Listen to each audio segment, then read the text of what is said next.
Hi, good morning, everyone. Thank you for coming out with us today.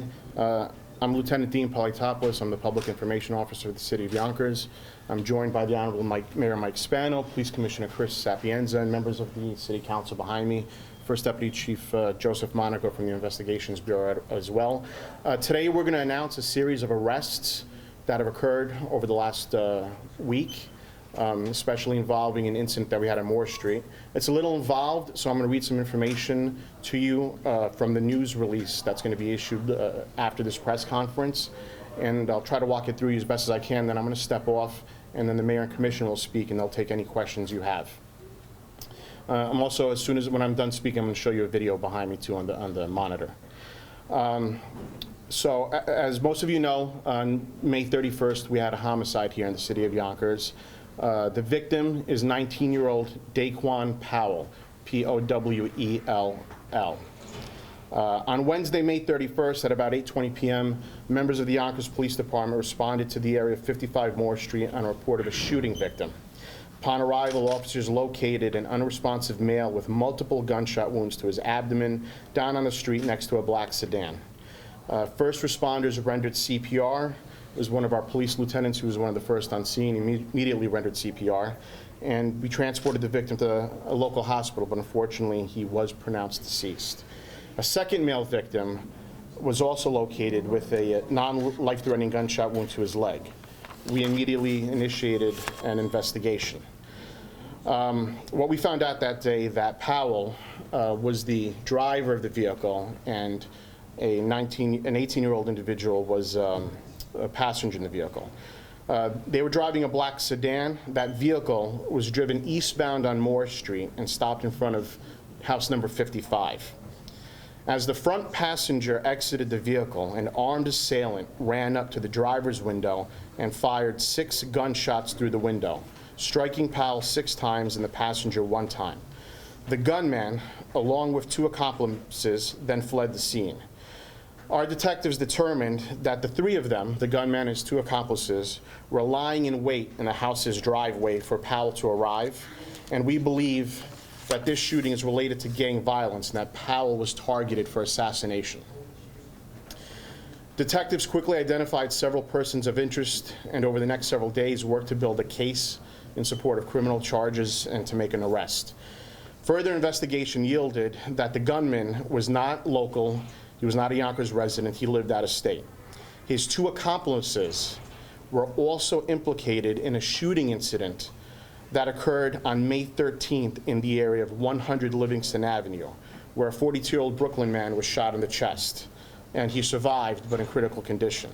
In that Livingston incident, those 2 accomplices that were on Moore Street were also on Livingston with a third party, and we'll get to that.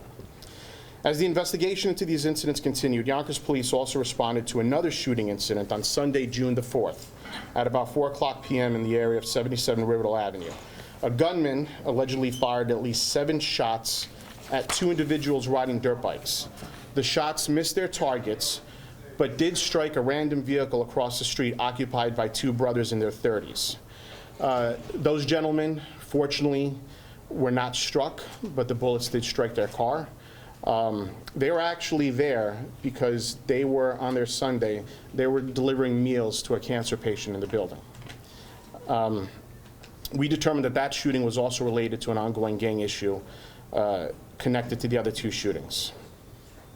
We also believe that the weapon used in the Riverdale Avenue shooting was the same weapon that was used to murder Daquan Powell.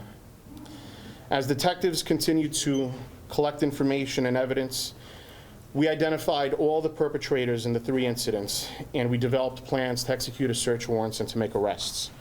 Working with the Westchester County District Attorney's Office, the FBI's Westchester County Safe Streets Task Force, and our law enforcement partners in the city of Danbury, Connecticut, Yonkers police officers and members from these different agencies began effecting arrests on the night of Tuesday, June the 6th, and the morning hours of Wednesday the 7th.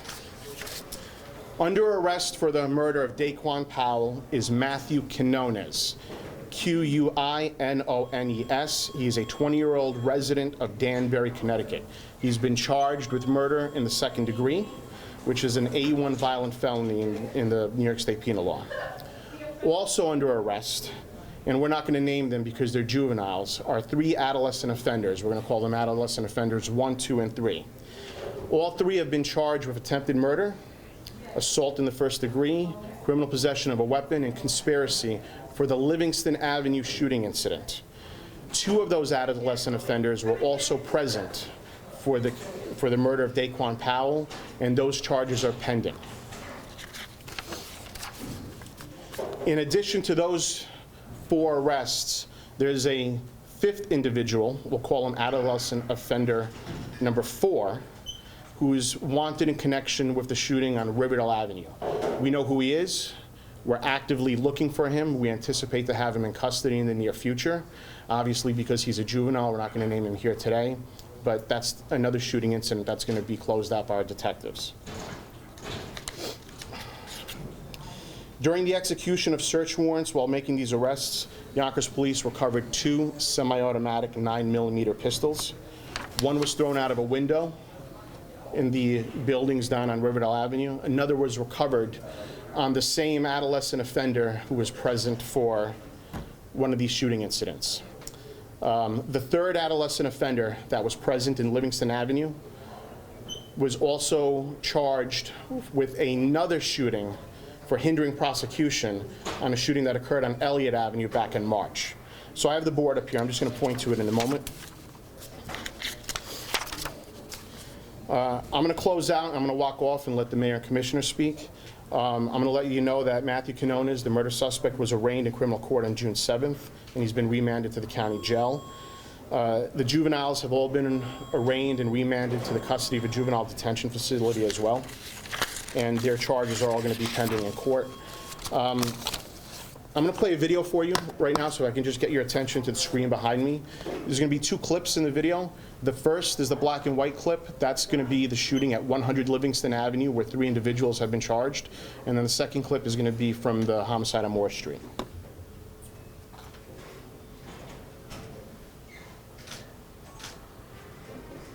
That's a 17-year-old juvenile.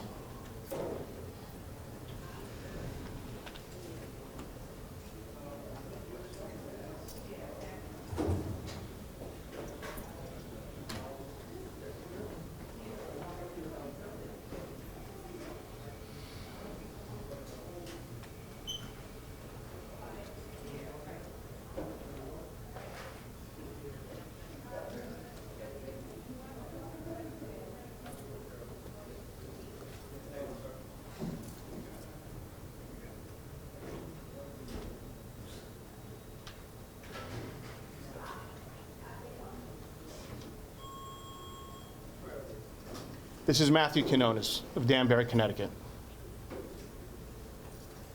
I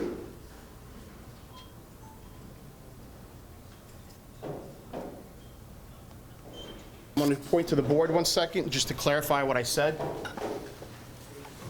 We have a shooting incident on Elliott Avenue where the suspect's been identified as a 16-year-old adolescent offender who's been charged with hindering prosecution. He's not being charged with the shooting itself. Then on May 13th, we have the shooting on Livingston Avenue, which was that first black and white clip you saw. 3 suspects, adolescent offender 1, 2, and 3. The person who is being charged on the March 23rd incident was also present at the Livingston Avenue incident. Then on May 31st, we have the homicide on Moore Street with Matthew Quinones. The 2 individuals that are also being charged for Livingston Avenue were present over here. And then the 4th shooting's on June 4th, where we have adolescent number 4, age 17. His charges are pending when we place him into custody.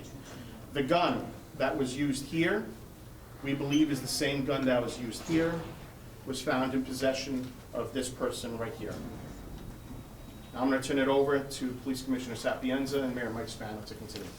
So these arrests are in relation to 4 separate shootings within the city, and they're responsible for a serious uptick in gang violence over the past couple of weeks.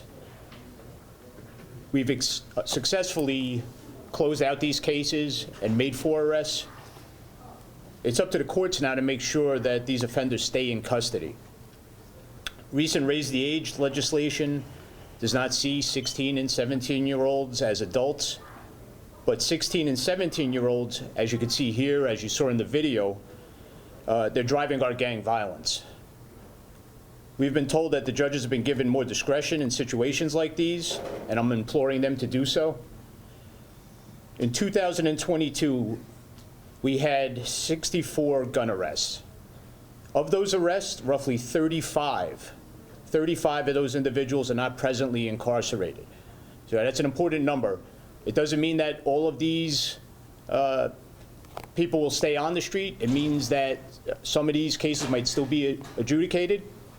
But for the time being, you have roughly half the individuals with guns are on the street. This is why it's very important on our end. We'll make arrests and we'll close out cases, but we need the courts and we need legislators to help us.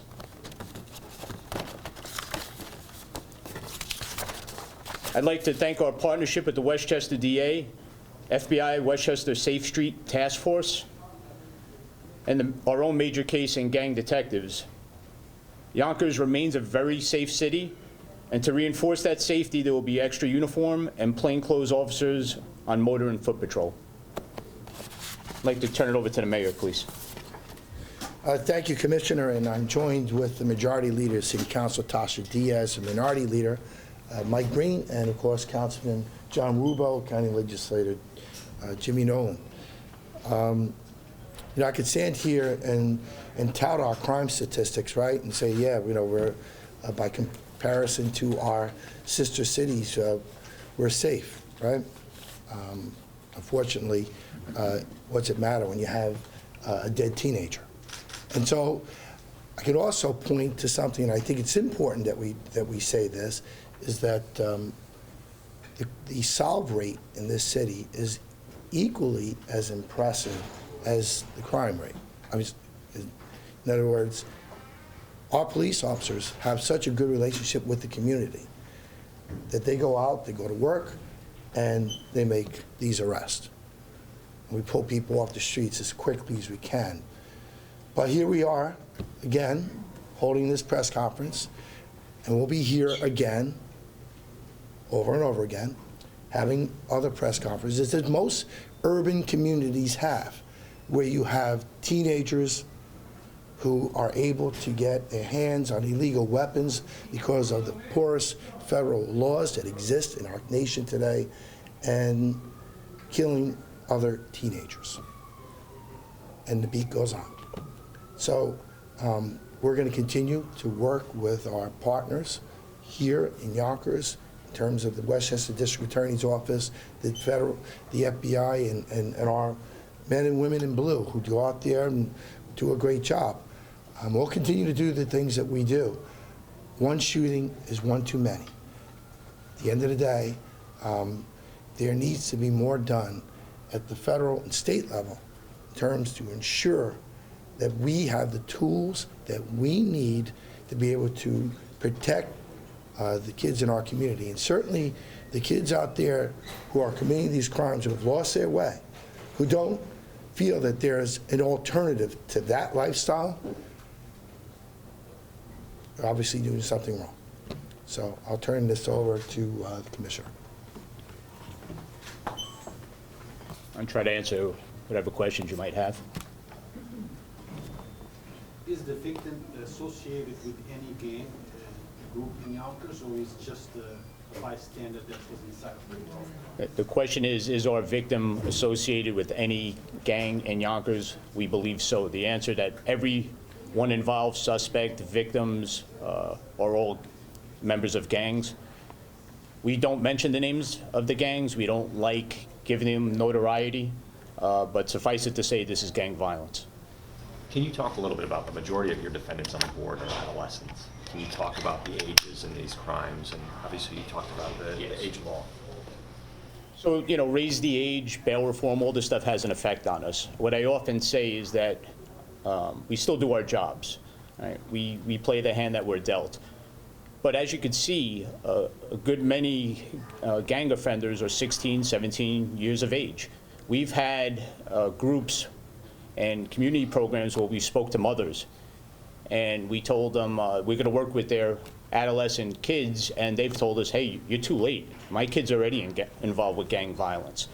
16 and 17-year-old gang offenders as you can see here, as you can see in that video, are capable of doing a lot of heinous things. We're not saying that you shouldn't give a 16 or 17-year-old a break when they commit a minor offense, but in this case, you're talking about attempted murder, you're talking about conspiracy, you're talking about basically an organized gang hit.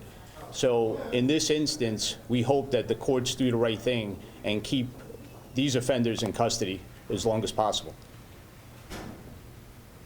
Commissioner, it's hard not to notice that these 4 incidents are in a very small, prescribed geographic area. Is this an area where a particular gang is active or defending its turf, or how would you? Yes, the question is this area, is it typical of gang violence? Yes, there are areas that have more gang violence than others. 2 gangs in particular that we're thinking about in terms of this murder and in terms of these shootings do operate in that area. So is this a rivalry, or is it an intra-gang? It's a rivalry. We never know what the grievance is about. It's often involving guns and drugs. One thing that I talk about when we talk about marijuana and the fact that in many ways it's been decriminalized, it doesn't mean that gangs don't fight over it. It doesn't mean that turf wars still don't occur. So this is something that we see on a daily basis. Mayor, can you talk about the impact these arrests will have? You have 4 different shootings, point-blank shootings, Yeah. 1 shooting in the middle of the day. What impact will this have in the neighborhood, these A arrests? tremendous impact. Like I said, if you look at our statistics, our solve rate with the Yonkers Police Department is extremely high. I would probably say it's probably the best of any urban setting here in New York State. So it will have an effect, because in that community, these individuals are ones committing all shootings. And so, but again, I have to go back to where is the federal government, where is the state government in terms of helping us find something for our 17-year-olds to do. 17-year-olds in urban settings are lost, 16 and 17-year-olds. And the only thing that seems to be clear to many of us is, this need to be a part of a gang, and then, of course, like I said, the gun trafficking that takes place. New York State has probably the toughest gun laws in the country, but it doesn't mean anything if the overall federal laws are porous and these guns can find their way into our community and into our kids' hands, where unfortunately they're being used against other kids. So we have a lot of work to do. And like I said, I don't know where the outrage is. I know where the outrage comes sometimes, but I just wish that outrage that we see from time to time would be outrage that would be across the board, because it's needed. Commissioner, can you follow up on the mayor's point? Are you seeing the iron pipeline or any other out-of-state guns or ghost guns involved in this particular set of shootings? Yes, well, the one thing to note is that one of the weapons recovered from this arrest is responsible for an additional shooting.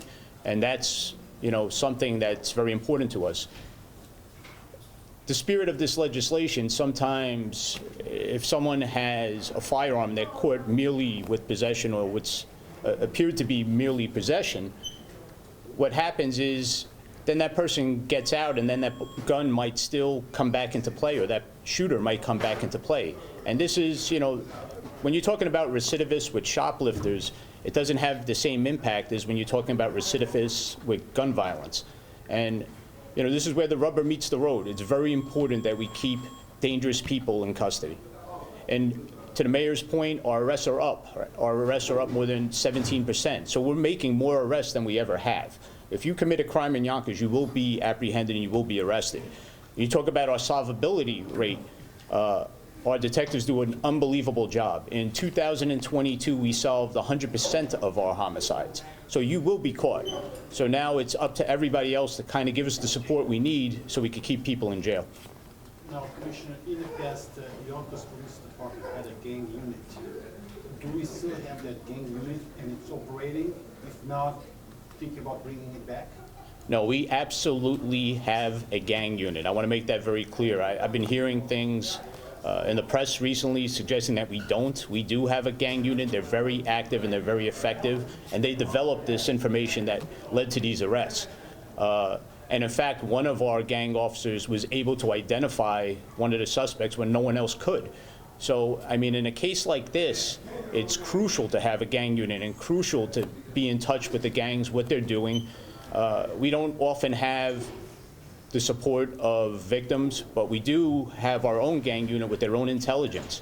And it's not just our gang unit, it's our pattern crimes unit, it's our officers on the street, it's our detectives. We have numerous officers out there to deal with a situation like this. One other topic, sir. The accident, the situation, the death of the pedestrian last night on North Broadway. Can you give us an update? I know you're moving forward in both kind of a vehicle traffic investigation and a possible criminal investigation. Yes, unfortunately, we're not going to know more for some time. So what we can tell you right now is the officers at the scene pretty much said that the driver looked like they were in an altered mental state. That could be from a concussion, it could be from medical reasons, it could be from narcotics, it could be from any number of things. We don't know the answer to that yet, but we will investigate it. But it's important to note that unlike TV, toxicology reports take a very long time. Sometimes it could take us months to get to the bottom of this. But we are taking the measures we need to take from an investigative standpoint to make sure that we follow through with the investigation. Can you give us the parameters of what you think happened yesterday? What we do know is that a vehicle traveling on North Broadway lost control of the vehicle, crossed the double yellow line, at that point at a high rate of speed, perhaps because the driver was unconscious, perhaps for any number of other reasons, crossed the double yellow line, went onto the sidewalk, struck the pedestrian at a high rate of speed, continued onto a couple of yards, and then the vehicle came to rest in a home where there were some minor injuries, but from debris or whatnot. And the pedestrian was killed instantly. And Mayor, some of the neighbors are saying they're concerned about speed on that stretch of North Broadway. Is that something the administration will look at? Yeah, of course, the administration will, and I'm sure the police department is already on that. I don't know that any amount of law enforcement that day was going to do. If you went to the site of the accident and saw how it happened, I don't know that it was the wrong side of the street on the sidewalk at a high rate of speed. And my heart goes out to the Kenny and O'Rourke family, just so you know. Long-time family. Father-in-law was the mayor of Yonkers, James O'Rourke. And, you know, he had 14 children, big, old, long-time family, you know, all live in North Yonkers. And I know her pretty well. She's very much involved in the community, involved with the Yonkers Historical Society. She's going to be missed, and like I said, my condolences go out to that family. It's a horrible, horrible thing. Commissioner, you're saying that the toxicology report takes a while to come back. Yes. But is that a history, medical history for the driver? History in the past that you know of? We look at medical history, we of course look at criminal history, but being that it's an active investigation, we're not going to divulge that at this time. Again, when we get all the pieces of the puzzle, we'll make a determination. And we have to take measures to preserve that evidence, to preserve the driver's blood legally, and the things we need to do on our end. But we will do a thorough toxicology, and that will give us a major piece of the puzzle. All right, I think that's going to conclude the conference. Thank you very much. Thank you, Mayor. Thank you, Commissioner. The news release and the video for the homicide arrest and the other arrest is posted on our police website page, so you can get more information in the video from there. Thank you, everybody.